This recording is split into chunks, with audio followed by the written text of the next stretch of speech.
Under the Speaker's announced policy of January 4th, 2021, the Chair recognizes the gentleman from Texas, Mr. Gohmert, for the remainder of the hour as a designee of the Minority Leader. Thank you. How much time remaining? The gentleman from Texas has approximately 28 minutes. Thank you. Thank you, Mr. Speaker. We had a bill we took up the last vote of the day before we're out for October, and it was strange because this bill got rushed to the floor. The people, I can't find anybody on our side of the aisle that had any idea this was coming until yesterday afternoon. And it's interesting, though. It is entitled Fairness for 9/11 Families Act, and it makes 2.982, right at $3 billion available for 9/11 families. Well, you know, there's been a lot of money provided in the past, but it's interesting because just last week I was talking about this article from September 12th, Daniel Greenfield, about what the Biden administration was doing in battling against 9/11 victims' families in court, because there was $7 billion of Afghanistan assets, or bank funds, liquid money, funds in the bank in America that were frozen after 9/11 when we found out who was responsible. And the 9/11 victims' families have sued, and they had gotten a judgment against the Taliban, Al-Qaeda, and Iran for $6 billion. So, as this article points out, White House Democrats have a history of fighting against terror victims who are suing Islamic terrorists. The Obama administration battled American terror victims suing the PLO. In 2015, after they won a $218 million judgment against the terror group, Blinken, then only a Deputy Secretary of State, intervened, claiming that the lawsuit threatened, quote, several decades of U.S. foreign policy, unquote. In other words, took up for the terrorists against the victim families. The article points out, but now Biden administration fighting 9/11 victims on behalf of the Taliban. At stake are billions of dollars being held by the Afghan Central Bank Fund in the United States. So further down, it points out, since Afghanistan has assets in this country, the United States, including $7 billion in bank funds, it's now entirely possible for the victims to collect that money. Biden officially announced that he was splitting the $7 billion between the families of the victims and a trust fund to provide, quote, humanitarian aid, unquote, for the people of Afghanistan. And for those that don't understand international relationships, when the Biden administration says it's for humanitarian aid, what it means is they got to give that money to the Taliban and trust that the people that have lied and killed Americans and killed 13 Americans on the very day that the Biden administration had that ridiculous hasty retreat, you're going to trust them? Are you kidding me? It's just so outrageous. The article points out that $3.5 billion was placed in a separate trust that would be separate and distinct from around $800 million the Biden administration has already spent on aid to Afghanistan. Wasn't enough that this administration was left $85 billion worth of military equipment that they could use to attack us later. They've been sending millions of dollars over there.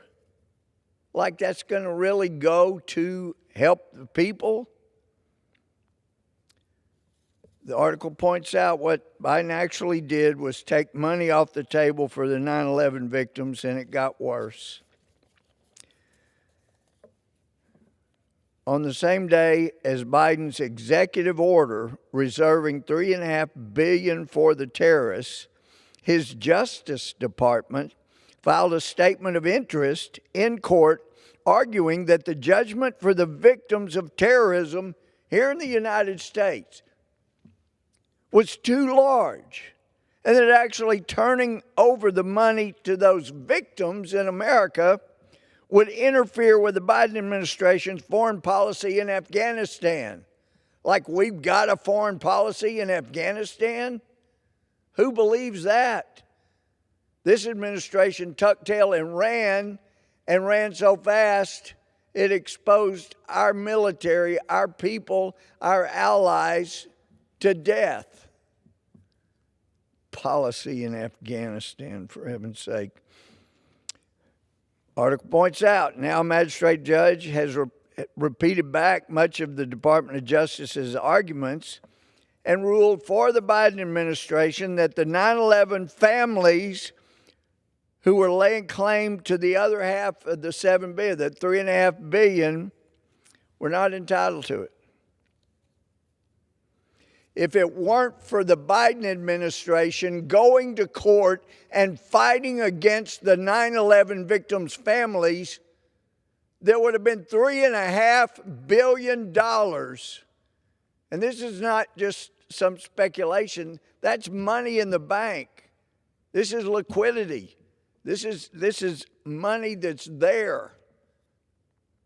And the Biden administration has been fighting them in court to keep them from getting that $3.5 billion with a B that the Biden administration wants to give to the Taliban for, quote, humanitarian aid, unquote. No, the Taliban is more likely to torture and kill, as they have done anybody that was our ally, than provide true humanitarian aid. To them, humanitarian aid is treating women like property, preventing them from having education, which was improving,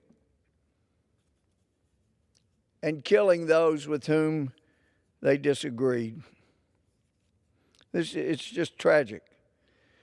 So, and if there's any doubt about who would get the money, the deputy governor of the bank that this will go through is a Taliban leader who we have listed specifically as a global terrorist. And that's who the Biden administration wants to help. So it shouldn't have been a surprise. I talked about this here on the House floor last week, that the Biden administration was fighting our own 9/11 victims, trying to keep them from getting reimbursement from the terrorists. So what happens? The last thing, here we come, running in here. We don't want the 9/11 families too mad at us. Let's take $3 billion that American taxpayers have paid and give that to the 9/11 victims instead of the $3.5 billion that belongs to the Taliban, we're told by this administration. Well, I think most Americans, if they knew that this had gone on, would say this is crazy. You actually want to give the people responsible for killing 3,000 Americans $3.5 billion so that you can take taxpayer money from Americans and give that for the damages that the terrorists did? That makes no sense, but it does explain why the last bill for the next month and a half was $3 billion of taxpayers' money that the Biden administration wants to use instead of the $3.5 billion that they say they need to send to the terrorists, the Taliban in Afghanistan. It was bad enough that this administration deserted our allies in Afghanistan and left them to be massacred by the evil within the Taliban. And now they want to give the terrorists even more money. I mean, at least you would have thought somebody in this administration would have said, you know what, we left them $85 billion of military equipment. I think they can get $3 billion out of that and that would pay the victims of 9/11. But this administration, $85 billion of equipment they left with them, has added $800 million of American taxpayer dollars sent over there to the Taliban for humanitarian aid. Yeah, right. And now they want to give $3 billion more of taxpayer money instead of terrorist money, give that to 9/11 victims. So I think there were 30 or so Republicans that voted against this, and anybody who tries to say they don't care about 9/11 victims is a liar, because they do, and that's why we've appropriated billions of dollars for them. But in this case today, if everyone on this floor, I can't help but think if everybody on both sides of the aisle, well, I know some would have known, but if they had known there was $3.5 billion from the terrorists' own money in our banks we could give to the 9/11 victims, then they would say, you know, that's probably a better idea than taking it from American taxpayers. That is outrageous. Now, shifting to what's going on in our Department of Justice. We've been seeing these tactics that have been coming for some years. And people know that there was some corruption within J. Edgar Hoover's FBI. People should have gone to prison from within the DOJ for what they did to Dr. Martin Luther King Jr. To the point, not only did they harass him, spy on him illegally, but even send him messages that he needed to kill himself. I mean, we know it's been bad in the past, but most of us felt like there have been great strides forward, to the point that in the 80s and 90s, if you ask people around the world, they would say the FBI is probably the greatest law enforcement entity in the world. That's not the case anymore. And some of the first people that will tell you that are people that are working for the FBI, but they have to be very careful. But I've heard from FBI agents, former FBI agents, people that have been around a while, they say, one of them said, you remember the way it used to be? The FBI was a class organization. And we knew if there was a defendant who was nonviolent, that, and I remember this happening before I went on the bench as a judge, and then during my years on the bench as a district judge, I knew of cases, the FBI knew they were nonviolent, white-collar crime. Even though they were very, very serious felonies, they'd call the guy's lawyer and say, you need to show up at the jail at this time. You've been indicted or you will be indicted. And they knew they would show up because otherwise, you know, they might come knock down the door. But that was not what they did. That was not their practice. They believed in civility and humanity. So I've been thinking about the intimidation tactics that have been used by the FBI. And there was no other reason but intimidation. And I think Merrick Garland, through some of the things he and Christopher Wray have said, they've made clear You know, they're out to intimidate conservatives, and they've done a good job. Many are afraid to speak up about the improprieties that are going on within the FBI and the DOJ, even to the point that the head of the Department of Justice, the Attorney General himself, who was nominated for the Supreme Court, thank you, God, that he's not there, but he's at a place he can do a lot of damage to people's rights, and he has. But he issued an order that DOJ, FBI, they were not to speak to a member of Congress or the Senate without going through the FBI. And I've heard from people that have complained about what's going on in DOJ and FBI. And they talk about how Christopher Wray has talked repeatedly using this line, protect the brand, protect the brand. And from the things that he would say, they tell me he made it clear, we're not asking you to be honest and truthful. We're asking you, when you find something that is criminal wrongdoing within the FBI, don't tell anybody, just pass it up the chain of command. Let's keep it in-house, because if people find out about corruption inside the FBI or the DOJ, then it hurts our brand. Christopher Wray and Merrick Garland apparently don't understand the damage that they have done to the brand of the FBI and the DOJ.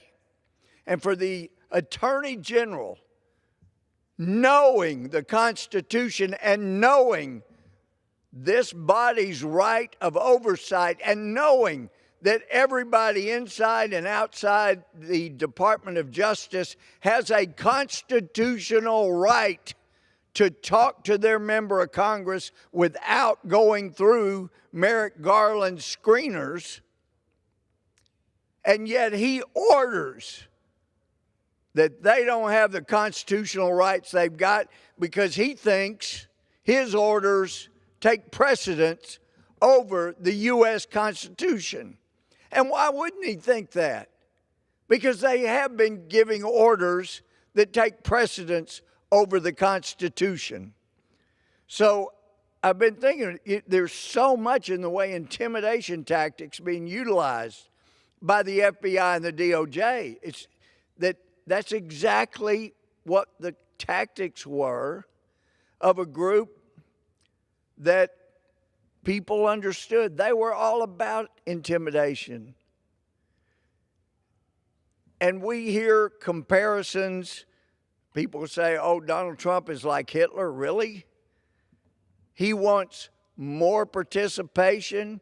He wants to have more rights back at the states. He wants to spread out the power of the government. And that the left thinks is like Hitler? No, that's not. But when you have a law enforcement, a so-called Justice Department, that is using the exact same tactics as the Gestapo, then you need to understand your republic, or a democratic republic as it's often referred to, because we elect representatives, but then have representatives represent as servants of the people. So it's a republic, democratically elected, but it's in jeopardy, and ours is. When the DOJ gets this powerful. Now, there were some that were extremely upset about what happened on 9/11, like all Americans were. But they were concerned about what they saw as infringements on liberty within a month after 9/11. And they've been talking about those for years now. But it has really come into focus in recent days as the FBI has knocked down doors, leaked information to media so that they're there to film people when they drag them out in their underwear. In cases, not even giving them a chance to put on clothes. Contrast that to the same treatment they would have gotten back in the 80s or 90s of telling them they need to report to the jail a certain day, certain time. So I don't use the term Gestapo lightly. And having felt this, that why is our Justice Department feeling like they got to be like the Gestapo? I greatly admired the FBI when I saw the way they worked in the 80s and 90s, so professional. And then along came Mueller in 2001 as the new director of the FBI. And he started a policy that allowed the FBI to run off thousands and thousands and thousands of years of experience because he wanted nothing but young yes people working at the FBI. And so over the years, those people that would have said, excuse me, I know you think that's a good idea, but let me tell you what happened when we tried that before, or let me tell you where that's going and why it's not a good idea. They didn't want those people in.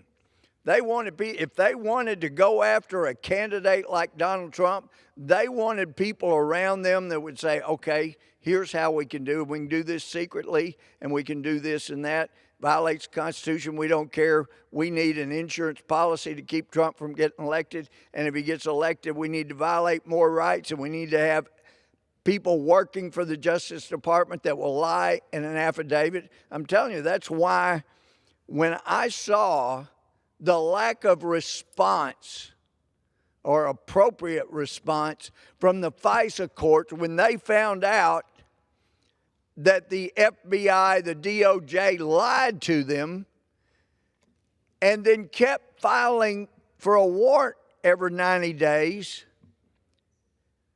basing it back on a lie, those FISA judges should have been outraged. The Chief Justice across the street of our Supreme Court should have been outraged. And they weren't. And they really didn't do anything. The state district judges I know and the former federal judges, federal district judges I practiced in front of trying cases, I couldn't imagine them not calling a lawyer in and finding them in contempt because it was done in their presence and sending them to jail for 6 months before any criminal prosecution even took place, and then demanding that there be criminal prosecution. That didn't happen. So it tells you something about the FISA courts. We learned, I believe it was 2007, that the national security letters that give the FBI the ability to just send a letter, like a warrant, saying, produce all the records you have on this individual, that individual. And by the way, it's a federal felony if you tell anybody that you got this letter. And the IG did an inspection and ultimately said, there are probably 3,000 or so national security letters that were sent out by the FBI when there was no case, there was no probable cause. They were just doing fishing expeditions. That's unconstitutional. And we would have hoped that got cleaned up, but we had an FBI director named Mueller that kept adding to the problems. And instead of punishing the FBI agent that fabricated a case against Ted Stevens, as Republican senator, the one that brought forward the fraud by the FBI, he gets run out of the FBI. And the one that was involved in the fraud got promotion, got a better job. So that tells you, even back not long after Mueller took over at the FBI, he was involved in intimidation. And really, I felt it ever since. We know that William Jefferson was a criminal, committed a crime, and was punished as he should have been. But when the FBI under Mueller Mueller made clear this is intimidation to Congress. You better not mess with me or counter me or have legitimate oversight over what I'm doing, or I may just come search your office. Well, they did. Never been done before that.